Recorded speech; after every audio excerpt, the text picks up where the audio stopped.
Vetëm pak orë larg nga e vërteta, Spanja mban frymën për Julenin e vogël.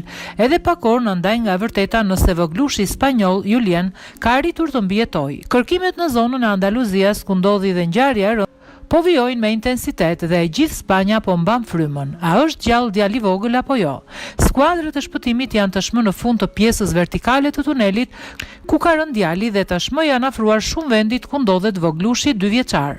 Pritet që së shpejti skuadrat e shpëtimit instalojnë dhe një kamera për të transmetuar direkt momentet dramatike. Sot është dita e 10 e operacionit të shpëtimit dhe ndoshta vendimtarja.